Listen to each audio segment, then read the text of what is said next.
So I think we're going to talk to you a little bit about, most of you are planning a single center study from the conversations we've had so far about logistics. If you're going to move into a multi-center study, or if your next phase after you get through your single center study is to move to a multi-center project, we just wanted to give you some sense of what are the things that you want to think about. So my topic is about budgeting, which is actually really important and kind of sets the stage for having a successful trial. Some of the things that I think we're always, so I'm from Mass General, Learning Center for Next. Some of the things that we work on with investigators, they're always very surprised when it comes to the budget as to how expensive. We, at the beginning, I remember we had the first few proposals and people were asked to just put like a dollar amount about how much the trial was going to be. $5,000, $50,000. It's usually in the millions of dollars for a multi-center study. So I think people are always surprised by that price tag and they don't know why it costs so much. So I'm going to tell you a few reasons why. So first, there's the staffing. When you're going to do a multi-center study, to make sure that you as the PI, you can lead a single center study at your site, and you can work with your department and figure out who can help you and who might be able to sort of dedicate some time without you having to pay them, or you might be able to use a little bit of a coordinator's time or those types of things. But when you work into a multi-center study, you're really dedicated to your individual project, but when you go to outside sites, they may be interested in your study, but they're not going to give you their time for free. So you have to really work in enough staffing, and then staffing at your own site to manage all the sites that you're going to be working with. So whether it's you're working with 3 sites or you're working with 30 sites, you do need some infrastructure to be able to pay your staff to work with each of the sites that you're going to choose. And part of that has to do with a lot of the regulations as well when you work with multi-center studies. So I know we've talked a little bit about the requirement of having a central IRB. So the costs associated with having a central IRB are not minimal. So you have to think about that's a big cost, is that how are you going to manage that and handle that? Whether you're going to use an academic institution or you're going to use a commercial IRB, there are fees associated with that, with every submission that's done. So thinking about those types of infrastructure costs are really important. Travel and training is also another category that people really oftentimes forget about. So I think Sharon's going to talk about outcome measures. And so one of that is, how do you think that you're doing whatever assessments you're doing, they're done the same way by everyone everywhere? Not true. You really have to train your sites and have some way of tracking that your sites and measuring, especially your primary and your key secondary outcomes, in a consistent manner. So you likely will want to have some type of an investigator meeting, a meeting of training where you train all of the sites to do things consistently. And just because you do that training up front doesn't mean they're all going to do it consistently. So having that periodic check-in with them, trying to have maybe an annual meeting or some type of a meeting where you can touch base and really look at both the data and also look at retraining and thinking about as staff turns over at sites, you might want to go visit those sites, because you want to have some wiggle room in there to be able to train your sites and to be able to travel to sites or bring your sites to one location for training. Other site costs. So again, your institution, you may have built relationships with your pharmacy, your radiology departments, all of the different areas that your study may touch. At the other institutions, they may or may not have those same abilities to either get fees waived or reduced fees or, to make this work. So having that understanding of, what are the costs? Are the procedures that are being done, are they being done in ICU? Are they being done in sort of a GCRC center where there are fees for every hour that patient is in that unit to make sure that gets budgeted for? And that gets lost quite a bit, especially when you think, I do mine in my own clinic and there are no associated costs. But some other institution may not do it in their own clinic, but there may be associated costs with sort of overhead that they need to reimburse. And that's hard to figure out. Drug costs. So I know about drug-related costs, and so in a single center study, you can work with your own investigational pharmacy, and your pharmacy can work with you and dispense to you, and you can do that all in one group. But when you're talking about a multi-center study, you really have to think about how is the drug getting labeled, packaged, shipped across the country, I can tell you one of the first studies that I worked on at Mass General when I was there was a large study, and our investigational pharmacy managed that for us. They were not happy because we had so many sites. I think they signed on very early on when there were about 5 sites. When we expanded to be over 30 sites, they were not happy. And then when we expanded to include Canadian sites, that's where they drew the line. Because when you go to another region, you go somewhere like Canada, you have to have the labels in both French and in English. And our pharmacy did not want to do that for us. So we had to hire a separate pharmacy in Canada to serve as the central pharmacy to supply the sites in Canada. So again, all of these things come with a cost. So thinking about, when you're going to be distributing a drug, and if so, how are you doing that? And then the last thing I'll touch about is really sort of the patient care costs. So you're very dedicated to your research, and you will do this, nights, weekends when there's no time, but you do have to reimburse everyone that's sort of touching your patient, right? So if they're getting an MRI, that needs to get reimbursed. If they're getting labs drawn, the nurse spending time with them, or whatever the outcome measures are, you need to be able to reimburse the sites, because if you don't reimburse the sites, you're not going to enroll patients. They have to be compensated. They have to be able to pay their coordinators who are doing the work, or the nurses that are doing the work, or the physicians, or the other departments, or else their institution won't even let them do the research, right? So the institution has to see that they're not going to lose money, or at least not too much money, in order to allow the investigator to do the study at that site. So making sure that you're covering all the patient care costs, which again are really different in different parts of the country. So you may say, yeah, for us, we can get an MRI done for $500. Well, at some other institution, that might cost $1,000. So really reaching out to who you're thinking about your other sites might be, and getting some type of feel for how expensive is it at different institutions. The other part of patient care costs is reimbursing the patients themselves. I talked to someone the other day, I don't remember who it was, but they were going to be doing an inpatient study, and it was a 10-hour study. And so thinking about how are you reimbursing time for the patient? How are you giving them access to food, something to do during the downtimes during the visits, paying for parking, even the simple things. And again, you may think about it at your institution, there's no charge for parking, or it's a $10 a day parking. I tell you, in Boston, it's not $10 a day for parking in the hospital. So, thinking about all the different sites and what they might need for reimbursement in order to make sure that the patients who are already dedicating their time and taking, that leap of faith of participating in a research study can do so at, with minimal cost, at any cost. And also their caregivers, thinking about their caregivers if they're going to take a day out of work, so how to make those things convenient, and sometimes being able to reimburse people. There are also studies in which we need to fly patients to a certain place, or we have a situation where long study visits, and this happened in our SMA study, in Marianne's first study, where there was funding available through a foundation so that the patients, that were babies, if the families needed to stay overnight because it was a long visit, or they had to travel to get to the visit, they were given funds to be able to afford to stay overnight at a local hotel. And oftentimes when you think about your patient population, if you're talking about children, you have to account for it's not just the child, they come with family. So thinking about, building those costs in to make your study actually doable at the site level. So those are some of the things that we think about when we're building budgets for a multi-center study. And I guess we'll do the panel and then we'll do questions. That sound good? Okay, so maybe we'll pass it to Dixie.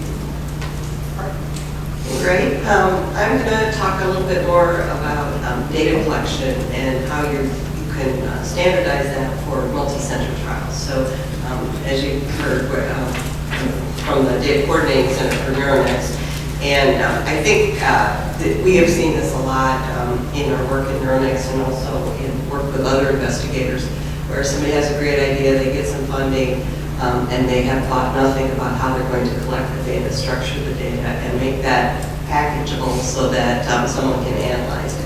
So you need to put a little thought ahead of time, especially once you go beyond, even in your single site studies, you need to think about this stuff, but it becomes especially important when you go to a multi-center type of level.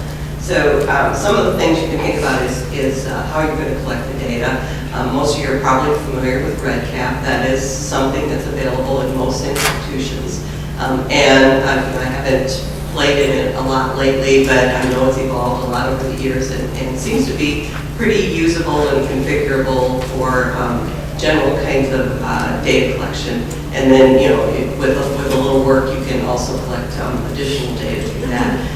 At our data coordinating center, we develop our own system, and I think that's the same at MUSC. So that's kind of more common if you partner with a data coordinating center, which you need to work into your grant funding and your budgeting from the front, because that is a place where people forget about that piece.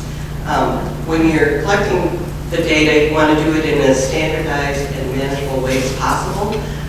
That's why there are things like standardized languages. NINDS has a host of what we call the CDEs, or the common data elements.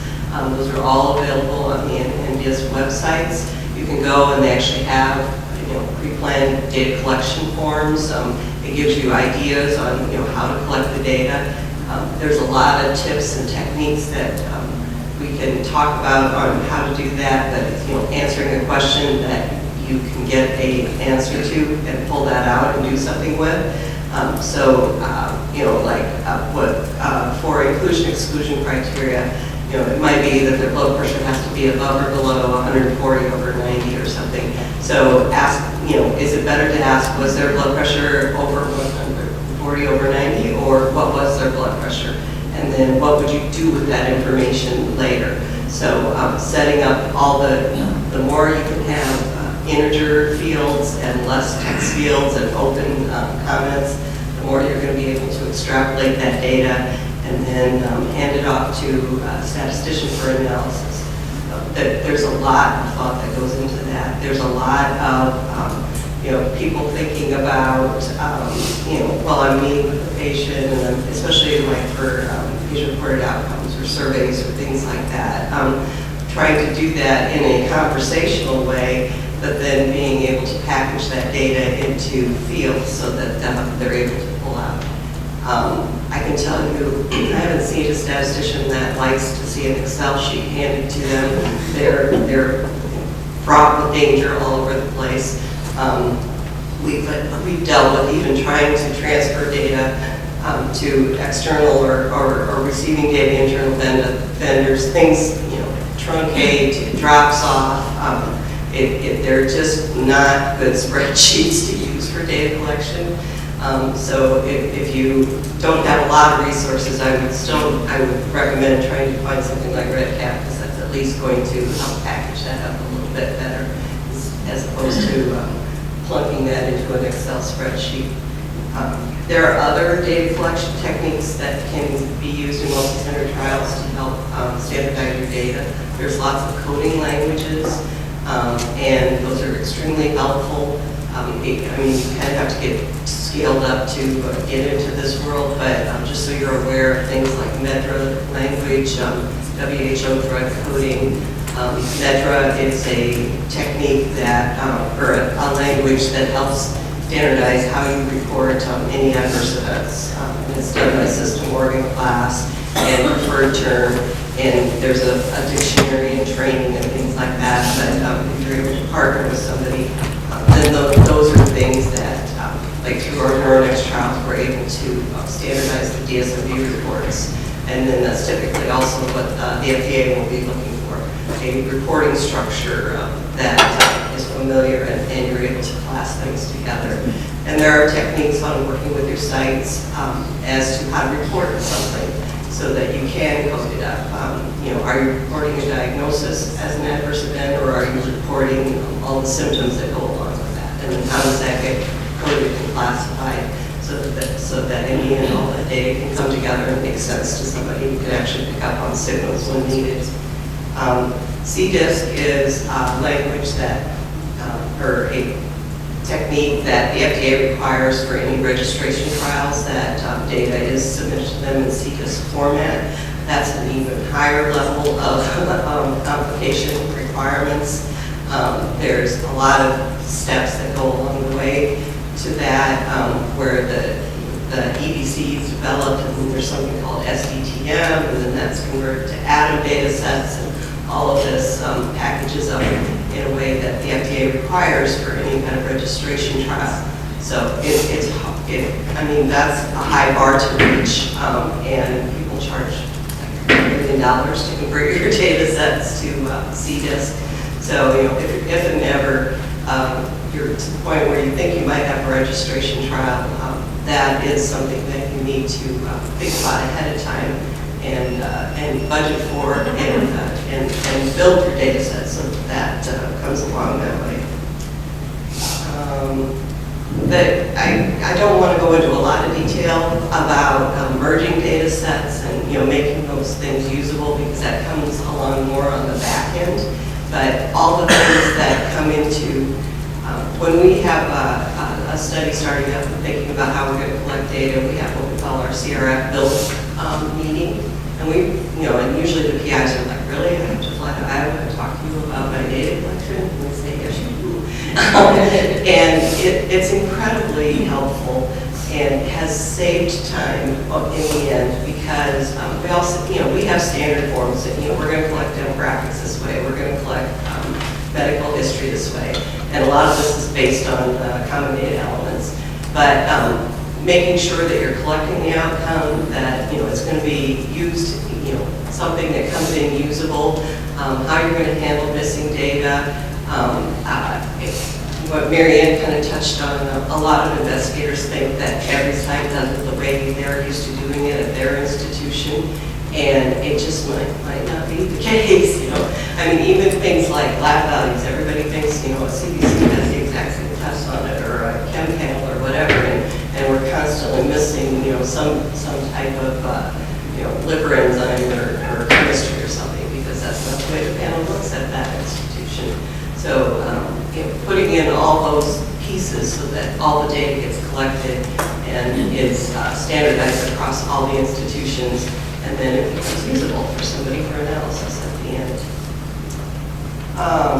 Source verification, just, that's, we get into a GCP regulatory kind of world where if you have data sets that are going to be used for any kind of analysis, which is the goal of what you're doing, obviously, but there are GCP and regulatory reasons where there should be some source verification on where that data came from. That's, the things when you hear about monitors coming to the sites to actually review the data and make sure, one, transcription errors, those happen to everybody.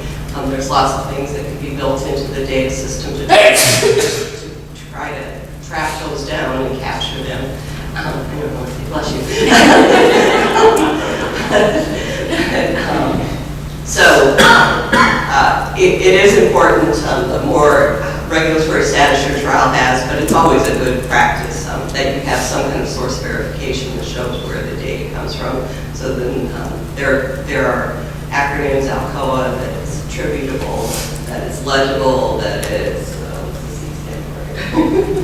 contemporary. and it's another way to provide emphasis to data quality that goes into the study that you're conducting.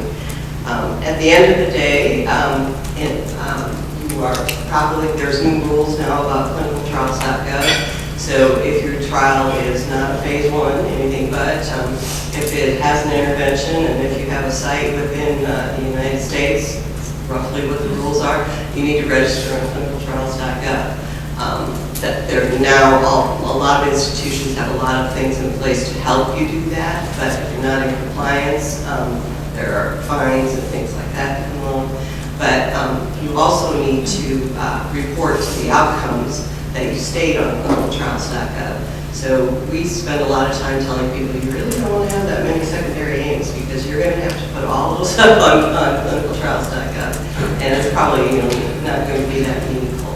But in addition to posting your results for most NIH-funded multi-center trials, you also will have to make your data sets available.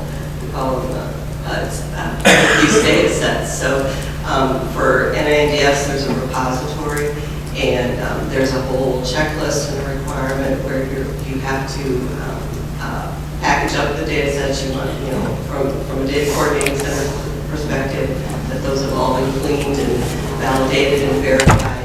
And then also provide things like the protocol, annotated CRFs, a README file, any kind of documents that talk about scoring algorithms. All that needs to be packaged and delivered to the repository so that the data sets can be available to others, and then they can either validate your analysis or use that data for additional analysis. So a lot of thought needs to go into data collection, especially in multi-center clinical trials. But the next topic is outcomes, which is awesome. So Dixie and Marianne have already touched on this idea that not all sites behave in the same manner, and that can be really problematic when we're talking about the outcomes that you're obtaining. You may know that in your particular site, the same interview method is always used to obtain your primary outcome, but that may not be the case when you start looking at other sites. And so one of the things that you want to think about is how can you standardize that process, right? If there are multiple interviews that have been published and suggested for use, you may not want to leave that up to the sites. You may want to pick one and say, this is what we expect you to use, this is how we expect you to do it. And then you're going to have to train the sites to use that particular method, right? You may want to track that training. At our place, we often track that in our regulatory document module, so we know that everyone who is supposed to be doing a particular outcome assessment has passed the certification that's associated with it, or at least has completed the protocol training that's required. You might, in some outcomes, say, even if I tried to do that, right? In one of our TBI studies, our primary outcome is the GOSE. And we talked about having trained neuropsychologists do the outcome assessment or using a standard, a structured interview to obtain the data. And in this discussion, we still said there's just too much variability in how this is going to be collected. It's our primary outcome. So can we do it centrally, right? So you can, and that may be something that's worth considering in a multi-site trial, but it brings up its own series of logistical issues that you have to think through. So now you may not be able to have just one central assessor. Even if it's something that can be done over the phone, you may not be able to have just one. You may need one in each of the 4 time zones so that you make sure that every site is covered when they need an assessment done. You then have to think about how is that process going to work? Is the site going to reach out to the patient and then loop in the central assessor? Is the contact information for the subject going to go to the central assessor, which then brings up a host of confidentiality things that need to be considered. So you really want to think about what options you have for standardizing both the capture of that data, the administration of the outcome, the training that goes into preparing folks to capture that outcome, and so forth. The other piece of that is that some of these assessments may have costs associated with procuring them. So some of them are freely available and some of them you need to pay for on a per patient basis. If you're going to do that centrally, potentially that's a little bit easier to manage. If you're going to have local assessors do it, how exactly are you making those assessments available to the sites? In our case, there were a couple that we wanted to put, we wanted to pay a fixed amount and to put the assessment up in our data capture system so that the sites could take it down when they needed it, and that was not okay to the company. So you may need to then purchase assessments that are shipped individually to the company and to the sites, and the logistics of that need to be considered.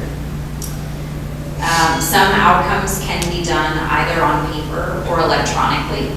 And again, in a single center study, it's really up to you how you want to do it. When you start going to multi-sites, you want to standardize how that's done. But doing it electronically means trying to standardize even that process, right? Does everyone have access to the device that you expect them to do it on? If you're doing something, I'm going to use a silly example, but something like trails, where the size of the image might matter, right? Then you want to make that standard. is everyone going to have access to an iPad or some sort of electronic device that they can do this on, or are you going to provide those? Because that would be an additional cost that needs to be considered. In some outcome assessments, you can do a fixed version versus a computer adaptive version. And again, there's issues in how that data are captured that need to be considered. Are you taking in all of the individual item scores? Are you taking in just the total score for the assessment? What is actually being captured? And you, again, you're going to make sure that that's clear and consistent when you're working through the CRFs. And I guess the last 2 points that I'll make, that one of them Dixie touched on, is who is monitoring what. So in a single center study, you may have a research associate or something who's not necessarily involved in your study, and you may ask them to do some source database verification. In a multi-site study, you're likely talking about sending someone to each of the sites at least once, maybe multiple times to do this process. Who's doing that? Are you hiring someone to do that? A contract research associate that you're going to send out as needed, or are you hiring someone at your place that you're going to send out? And the different networks do that differently. So that's something to think about, because that will come into the budgeting process as well. And how is the data center looking at the data? Okay, so this is something that we sort of gloss over when we're doing the design part, and we come back to it later. But there's a central review of the data that's happening at the data center. What are they looking at? Are they looking at the outcomes by site to see if there are outliers? Are they doing fraud checks to see if the data look too consistent at one site versus the variability that you see at the other sites? Things like that. And then again, the last point that I'll make relates to this issue of variability. For some assessments, for biomarkers, we have one study where we are evaluating whether a patient is a carrier for a particular gene. And it was decided that the sites could not do that. We did not want the sites to do it individually. And so those samples are then being shipped somewhere, and it will be evaluated at a central lab. How is that data going to get back to the data center? Is it a data transfer process? Or is someone at the central lab going to enter CRF data associated with those values, right? So there are different logistical challenges with that. It's a huge time commitment to enter, in this case, these data values for 1,500 subjects, right? But the data transfer has to be built into the data capture system so that you can still evaluate things like outliers and so forth. So all of that needs to be sort of thought through on the front end. Thank you. So I was asked to talk a little bit about the use of central IRBs in multi-center trials. As you move from a single institution trial where you're using your local IRB for oversight of your trial to a multi-center setting, usually you will be required to use a central IRB. If there's a theme to the points I'm going to make, it's that before you do too much, you want to sit down with your local IRB folks and understand exactly how they segment their IRB responsibilities between the central IRB and the local IRB. Because where there is going to be variation between sites, it's how they segment those responsibilities and how they coordinate their local responsibilities with the central ones. So if I have 3 sites in my study, one of them may require a certain level of, say, adverse event reporting locally versus centrally, and a different site within my center may have a different requirement. So if I can understand those before I put together my safety monitoring and reporting plan, I'm going to be tripped up less frequently. So the concept of the central IRB, which is now largely required by many industry and NIH sponsors, is to eliminate the variability in review standards that simply occurred because humans look at things a little differently on different days and different locations. And so there was this challenge that people had where if you got local IRB review of the basic science and safety and procedures in your trial and multiple independent IRBs, you tended to get different criticisms. And the classic catch-22 is IRB at site A wants you to eliminate one dose, and the IRB at different site wants you to keep that dose and eliminate a different one. You have this sort of catch-22. So the use of the central IRB gives you an efficiency in that when it reviews the protocol the first time from the first active site, usually the central site, they work out all of the things with you that need to be changed to be acceptable. And then when they see the newly revised protocol and procedures from the second site, they've already seen it before, they've already agreed to things, and assuming you've been consistent with the first one, there's a relatively rapid and less costly review process. That said, there's a variety of things that by standard practice and often by law have to remain the responsibility of the local IRB. Some of them may not be things that you often think of as IRB responsibilities, like the maintenance of the federal-wide assurance for the local institution, addressing conflicts of interest of the investigators at each site, issues of deviation, falsification, research integrity. Those things by law have to be handled individually. So the first thing is to understand at your own site how those things are distributed between the central and your local IRB, and then to do some groundwork and understand how this is going to vary at the other sites, or at least ask the investigators or your investigators at your other sites to get this so you understand the terrain you're working in. So there are a number of places where there often has to be variation in your IRB application by site. Usually that includes local consent language. Most institutions have standardized language, for example, compensation for injuries suffered as for participation in research. That tends to vary between sites, obviously contact information and the like. The key here is communication, and I actually put respect here. And what I mean by that is you want to communicate a lot with your local folks about how you're using the central IRB, and you want to respect the local standards. There is occasionally a temptation to say, well, I have a central IRB, I don't have to worry about the local requirements, and that is not true. It will get you into a world of hurt. One thing to think very clearly about is the submission path. So when you're bringing multiple sites online in your study, each site is going to have to submit the protocol through the central IRB. They can do that directly, meaning site A submits to the central IRB, site B submits directly to the central IRB, or they can submit through you as the main site. So if I'm the PI for a multi-center trial at my institution, I can just ask that the investigator at another site send their materials to me to look at, and then I can submit them to the central IRB. I strongly suggest you do that, because then you can catch variations in the way it was being submitted, and you can make sure it's consistent with what you've already worked out in the central IRB during the first approval.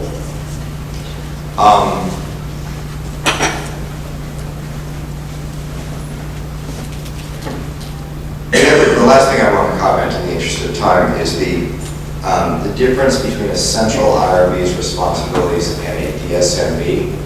So it used to be, before we had central IRBs, that your local IRB knew only about the things that was happening at your site generally. You knew about local enrollment rates, adverse events that occurred locally, local problems with, for example, compliance with documentation of the consent process.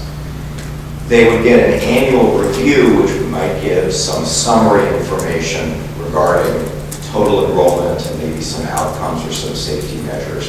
But as a general rule, the local IRB didn't know a lot about the study as a whole for a large multi-center trial.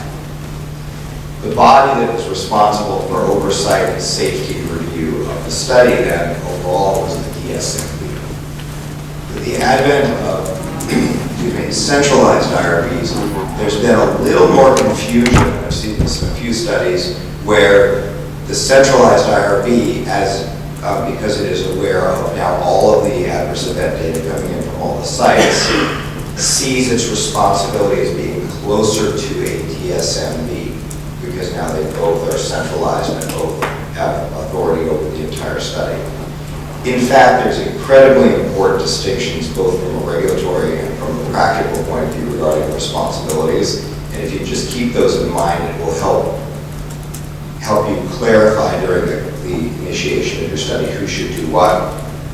The central IRB should be focused on the human subjects interactions, the consistency, adequacy of the consent process, the rapid identification and reporting of adverse events from sites, those sorts of things. The DSMB is a much more data-focused, much more likely to look at summaries of events and patterns than the individual events that occur to patients as participants in their study. And if you sort of keep that as a guiding principle, you can sort of try to keep clear who's doing what. As a general rule, you want to avoid having two committees trying to thinking of doing the same thing, because they may make different decisions or have different requirements at different times. So I think in the interest of time, I will stop there, and maybe we can take questions. Yeah. All right, audience. Yes, Dr. Benson. So, thank you all for shedding light on the hidden complexity of these things. I never cease to be amazed at other things one doesn't think about.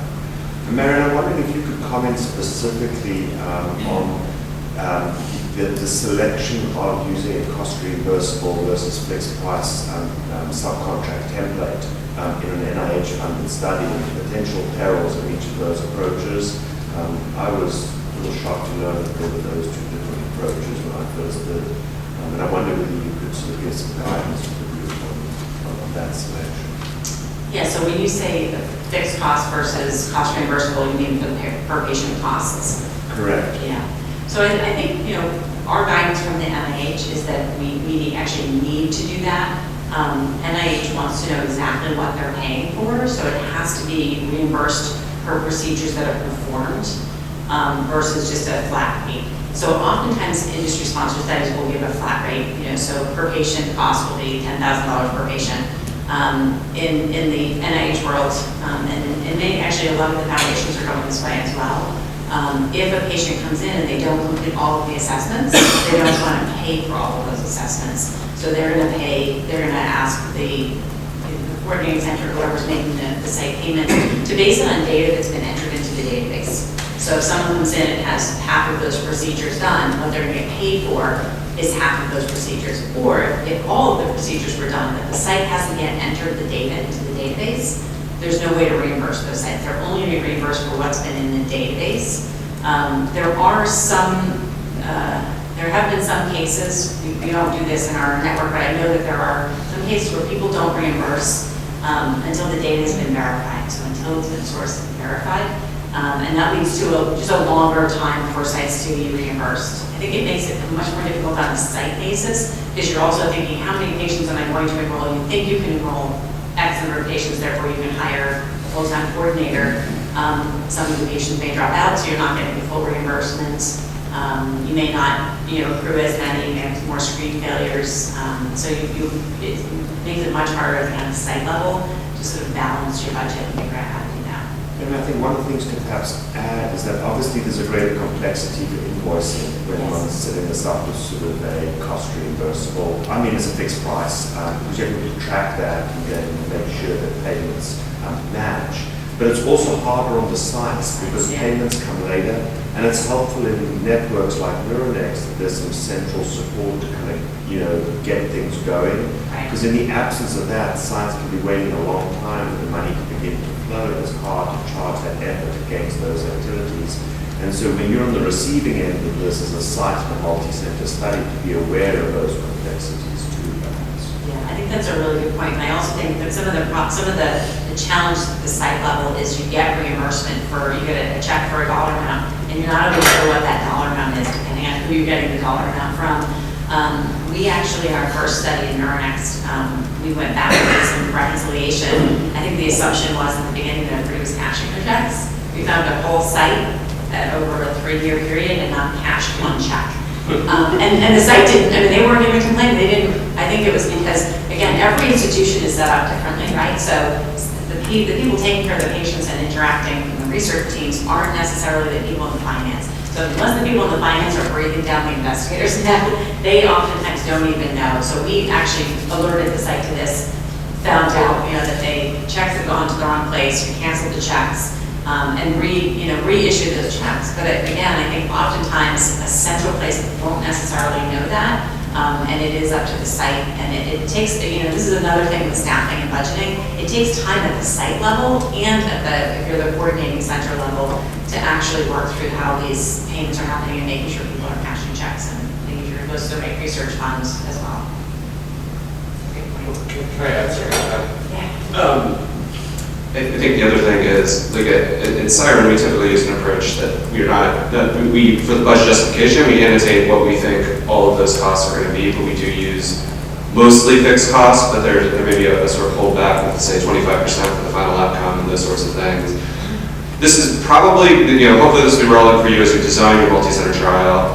Hopefully it could be relevant to you sooner if you're a site in a multi-center trial as the recipient of these funds.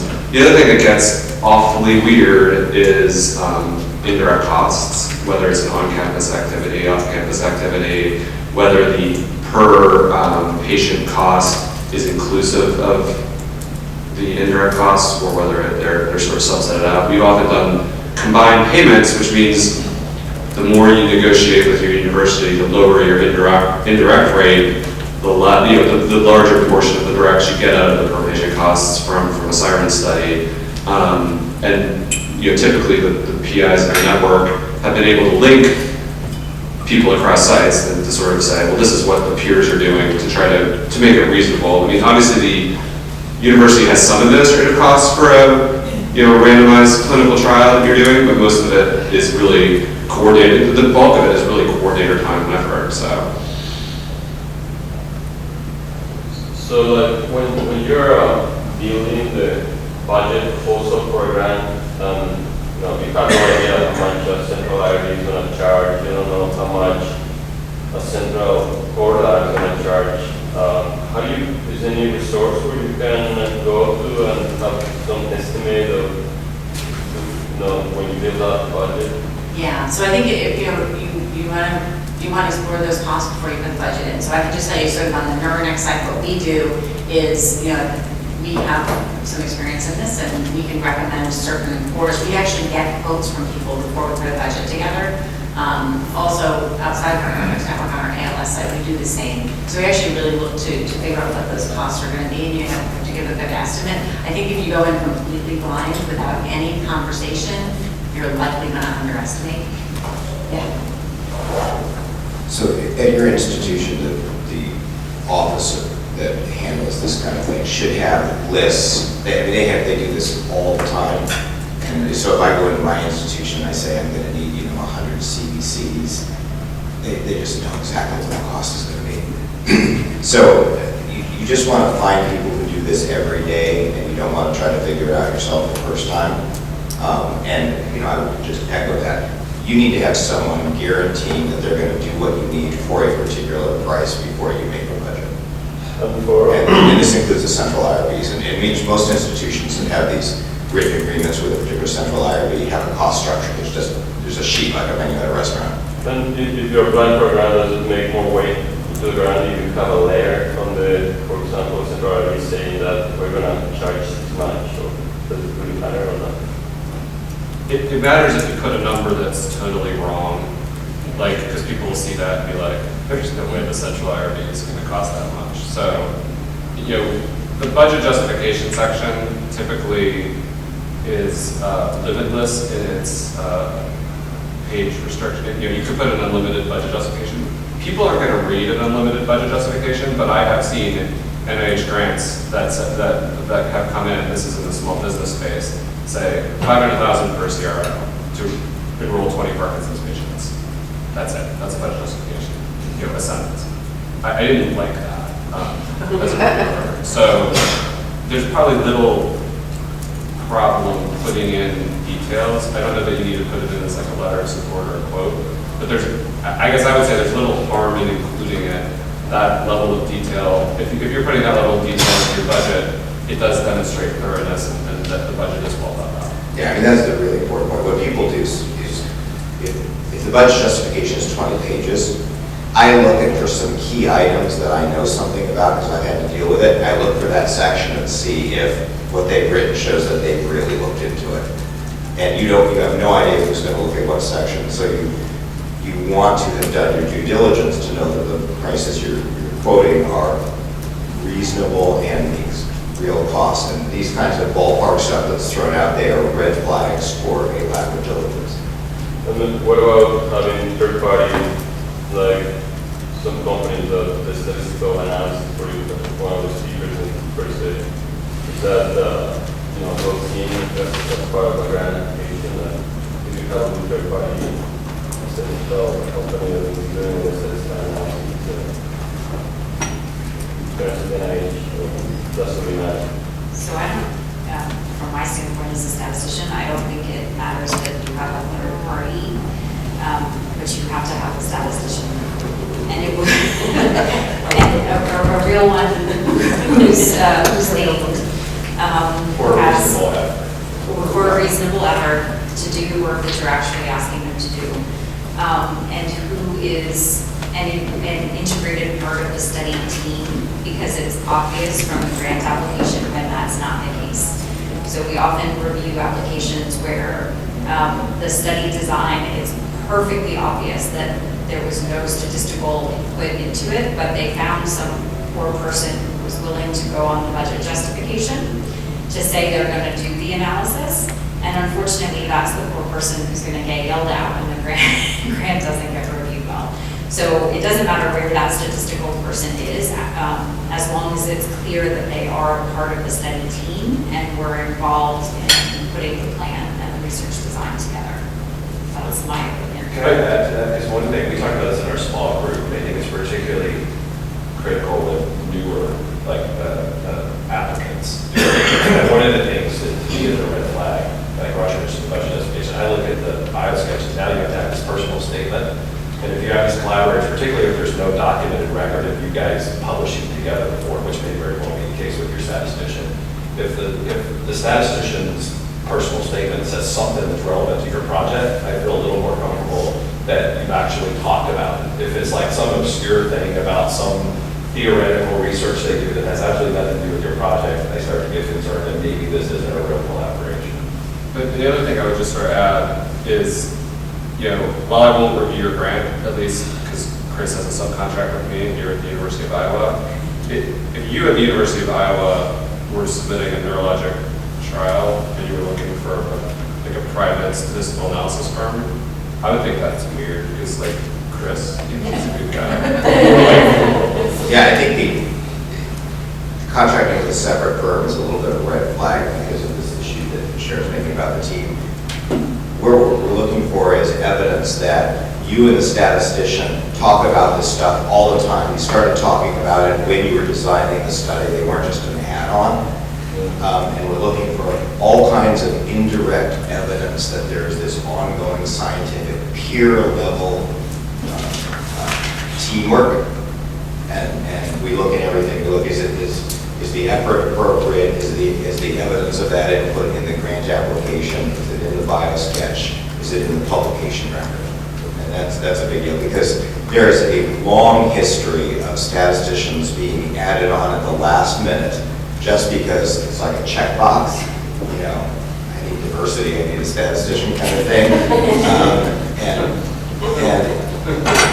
I regret saying that. Anyway, okay. And we all know what that looks like, and we all score it incredibly badly.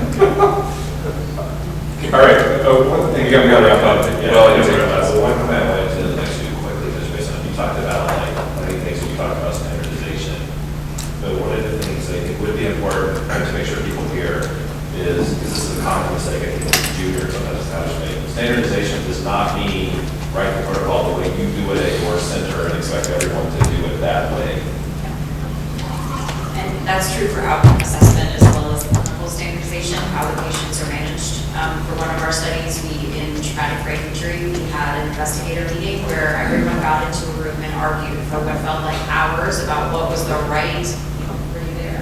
What felt like hours about what was the appropriate way to manage these patients. And at the end of the day, not everybody's going to get their way, but you have to come to some consensus as to we can live with this, right? And we can actually do it. Right. All right, thanks to the panel.